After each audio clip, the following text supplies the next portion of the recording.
Tony Russo, and this is In Case You Missed It from Kates-Boylston for the week ending Friday, May 23rd, 2025.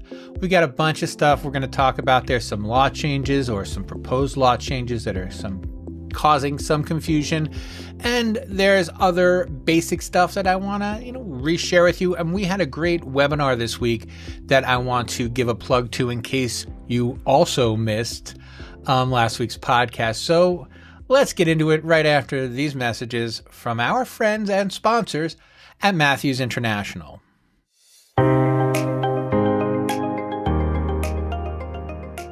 For more than 20 years, Matthews Aurora Funeral Solutions has been providing innovative technology to support funeral professionals and their families. Their Arranger presentation system makes showcasing service and merchandise options simple. Family Connections technology enables families to participate in arrangement planning from the comfort of home. And the Advisor system combines case management and interactive planning, all in one place. Simplify the arrangement process with technology designed for you. Visit MatthewsAurora.com for a free demo or call 1-800-457-111 today. That's MatthewsAurora.com or 1-800-457-1111. Call today.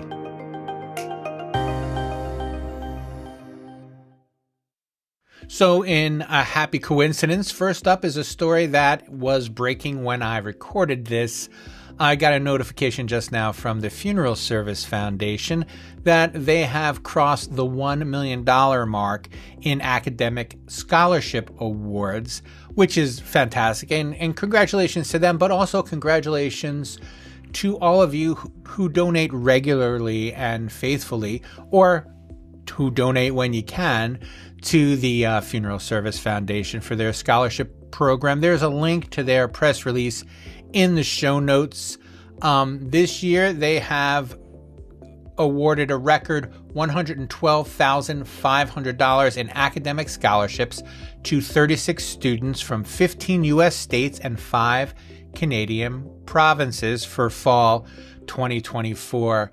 I like the idea of making sure that people who want to go to mortuary school or people who want to go to continuing education are able to take advantage of this. And every year I do a story about one of the recipients and how everything has gone for them. And it's always it's almost always a very positive story. And I don't know if they have numbers on this, but a significant number of the people who get these scholarships continue on in funeral service. So anyway, there's a link to that in the show notes, and congratulations. It's a good program that's doing good things. As I've said before, I don't really love to cover these family swindling scandals when I can help it, but if there's something to be learned, I like to share it. So this week, there was a story about a gentleman named Philip Petrus. He is a funeral director in Connecticut, and his license was suspended on May 9th after he was arrested on April 6th following an investigation that has been going on since October 2024 about his use of pre-need funds and or misuse of pre-need funds and or alleged misuse of alleged pre-need funds. According to the redacted affidavit, which kept the victims' names out of the press, they were all lost between $4,500 and $15,700. The total of the misuse was about $71,000. That's not what I want to really get at. It's just an unfortunate thing that happened. But what I do want to get at is the way that the Connecticut funeral directors responded. So Jesse Gomes, the executive director of the Connecticut Funeral Directors Association, said that Petrus was not an active member and that the funeral homes were not members of the Connecticut Funeral Directors Association. And I've not seen this before, but it's worth jumping on. If you have a scandal in your state or even in your local area, and it's by a person who is not a member of the Funeral Directors Association, it's probably worth pointing out, because then Gomes turned this story about, an unfortunate thing that happens too often into an opportunity to talk to people about the best ways to buy pre-need insurance. And so he said that Pietras was not an CFDA member, and then he said, make sure you read your contracts, make sure the name of the company and the escrow agent are legitimate, and that this money is going to a place instead of into the funeral home's general fund, and with the hope that the funeral home will still be open when you try to cash this insurance out for a loved one, or when your loved ones try to cash it in for you at the time of loss. This number 3 is several weeks after you have signed the contract and presented your check, you will be receiving a confirmation statement from the escrow agent verifying its deposit. If you do not receive a statement from the escrow agent within 1 month, inform your funeral home and contact the escrow agent directly. So this isn't something that a legitimate funeral home owner or pre-need sales agent is going to keep from a customer, but someone who's not necessarily putting the money they receive in the bank may leave out the part where you should check the escrow. So it's something that when this happens is a good opportunity to remind your community. And this is in a small paper in Connecticut, and so there's no reason that if you're a funeral director in a state where there's this large scandal, you can't reach out and use it as an opportunity to say, hey, we are a member of our Funeral Directors Association in good standing, and we don't have a list of infractions going back a bunch of years on our record. And here's what we do to make sure that we take good care of the people who've entrusted their money to us. And finding these, using these awful news stories as opportunities rather than hiding behind, the fact that you weren't asked, or, sending out just a blanket press release saying gobbledygook about how, you respect your families and stuff, isn't the same as coming out and saying, no, we are a profession that wants to educate our consumers so that they have a better experience. So there's a link to the story in the show notes if you want to take a look at it.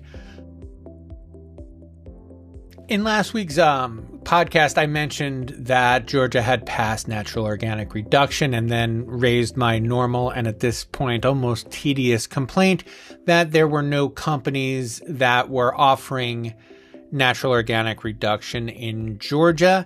That is only barely true, because not long after I stopped recording, I saw that Micah Truman of Return Home had announced that company would be moving into Georgia to have a facility there.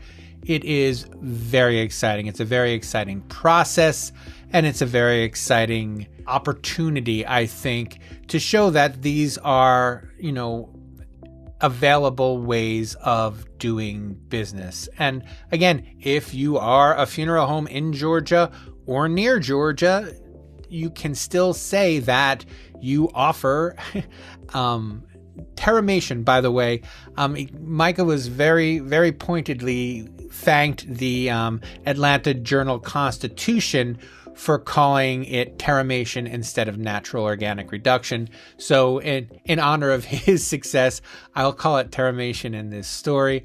And I'll link you to the post that he made on his LinkedIn account, because the Atlanta Journal-Constitution story is behind a paywall. And for our purposes, it's really the fact that he's going more than the fact that it passed, which I reported on last week. So anyway, congratulations to Micah and the folks at Return Home. I hope to have an interview with him in the very near future on the podcast talking about this and Terramation rather than natural organic reduction, and all sorts of other stuff. I've seen him. He's a great interview, and looking forward to chatting with him. But for now, link in the show notes. I'd reported a couple of weeks ago, probably a couple of months ago, that the book Chop Shop was being turned into a feature film. Hooray. And this week I heard and have shared that they've also done a documentary, and that the documentary will be out on June 1st. If you do not recall or do not know of Chop Shop, it is about a funeral home owner who was cremating like thousands of bodies a year. He was doing mass cremations for years. There's allegations that he killed one of his competitors. He was a threatening kind of guy, and also, not maybe the most above board businessman. The reason I point this out is because every time there is a cremation scandal, I think about what it must be like to have to sit down with a family and assure them that you are not a crook, and it's unfortunate. So I just giving you the heads up that it's out there in case you missed it. This is why we call the show this, so you can at least be prepared that there may be kind of an onslaught of stories about mishandled remains and shady cremation policies, and also a story that I'm working on that I'm going to talk to you about in just a second. But the HBO show is called The Mortician. The documentary series debuts on June 1st. Link in the show notes.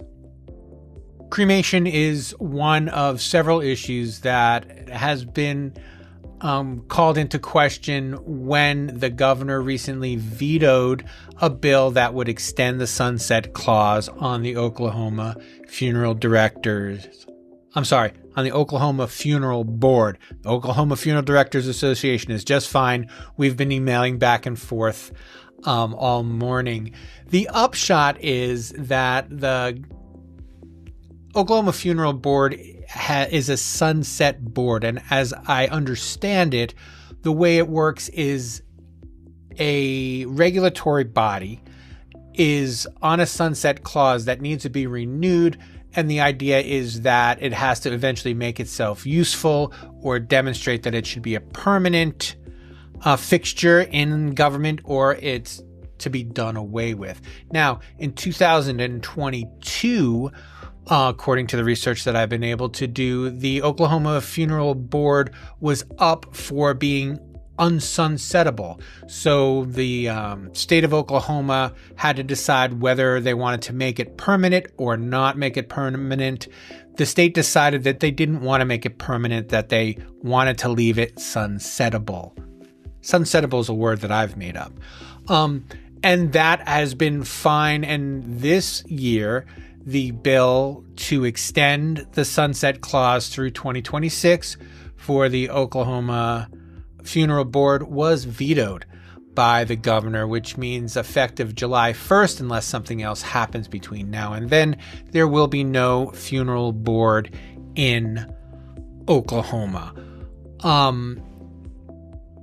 This is a weird time to be dealing with regulations, but we are familiar with funeral service, so that's going to be helpful, I think. One of the things that I've been telling friends of mine that are worried about all of the different regulatory missteps that have been taken in an effort to degovernmentize the government is that, many people said they didn't want any funerals. Then we had COVID. We saw what no funerals looked like. All of a sudden, people are like, no, I want something. This is what we're finding out about the government. Everybody said that they don't want rules. And so now there are lots of places, and it's obviously Oklahoma is one of them, where they're like, okay, there are no more rules anymore. And people are like, all right, no, we want some rules. So the Oklahoma funeral directors have objected to the essentially disbanding of the funeral board because it does, they say, play an important part in funeral service. And one of the really interesting things is that earlier this year, the Oklahoma Funeral Directors Association kind of clashed a little bit with the Oklahoma Funeral Board over cremation because one of the new proposed laws was that if you didn't have a crematory on site, you had to put up a sign that said as much. And that is, it's interesting. It's interesting in, in light of all of the coverage that, body scammers are about to get. And it's interesting in the rise of direct cremation and in the rise of the public awareness of direct cremation, putting on the front of your funeral home that if you give us your body, we're going to send it to someone else is not, it's not great for marketing, and it's not great for trust in an industry that for some reason continues to get knocks that it doesn't deserve. I mean, I've never sugarcoated any of the negative things that happen in funeral service, but there's no world where I feel like if you're not handling the cremations on site, you have to warn people about that. That's not, as you know, and as I know, that's not necessarily where the mistakes occur. And when they do occur, there's an awful lot of finger pointing across, this person didn't bring me the right body, this person didn't give me back the right body. But it's not the fault of direct cremation that there are human remains handling errors. Errors.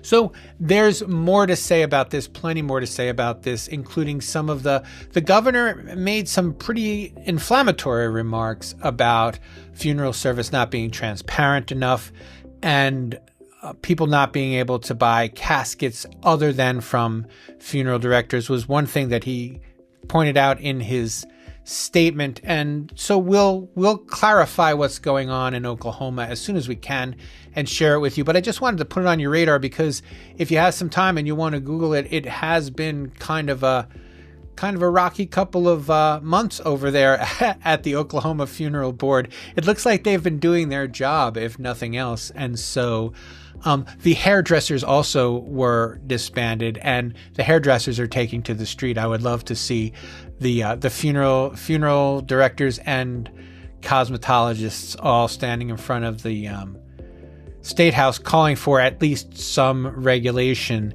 to do its best to keep some bad actors at bay if it can. But there are, the government is not a place where professionals seem to be welcome very much anymore. So it's amateur hour.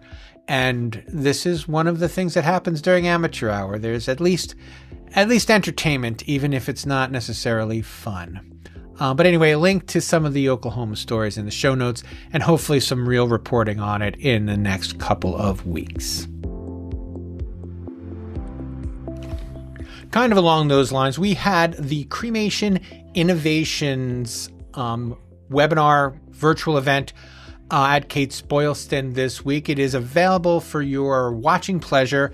There's a link in the show notes, or you can go to events.katesboylston.com where we have a ton of stuff for you to see. But there were two presentations. I will mention that Kevin McKay presented on the keys to a successful recycling program for your crematory. And he talked about recycling, and there was really cool information. If you don't know about recycling, it was a really kind of inside baseball look at how cremation recycling can be accomplished. But what I wanted to talk to you about was Brent Thorson. He presented 5 ways to catapult your firm ahead of your competition. He talked about ways to access Google and different ways to remind people that you're there. But something that we spoke about, I think we may have spoken about it in the podcast if you heard him on our podcast recently. But if not, you definitely want to check out this part of the webinar. So many people are afraid of selling things online, and I guess I get it, but the point that he made is if people are looking to buy an urn online, why not sell it to them? And when they go to your website, if there's not a place where it says cremation and on the cremation page, there's not a place where it says urns, then they're going to go look and find out where they can buy an urn and what is it going to cost. If they can buy it from you, they will. But if they can't, that sets them online to find a place where they can buy what they want and know what the price is. So again, the Oklahoma thing is the Oklahoma thing, but it reminded me of this presentation, and both presentations were fantastic. They were each right around an hour. You can take them in small bites or you can take them all at once, and you can do that by going to events.Kates-Boylston.com, like I said, and link in the show notes. And that will do it for this time. In case you missed, it is a Kates-Boylston production. It was written and edited by me, Tony Russo. Please subscribe wherever you're listening now. If you're listening on your computer, pick up your phone and find the podcatcher there. If you have an iPhone, there's Apple Podcasts. If you have an Android phone, it's probably Spotify, although it could be Apple Music. Wherever you listen to music, you can listen to podcasts. Type in Funeral Service Insider. We'll pop up and you can just click on the follow button. Same thing on YouTube. We do this video live. Well, we do this video every week. And when we have a regular podcast, the audio is still available on YouTube. So if you're a YouTube person and you ring the bell on Kates-Boylston, then you will get notified when we put out new podcasts as well. And that'll do it for me. I will check in with you next time.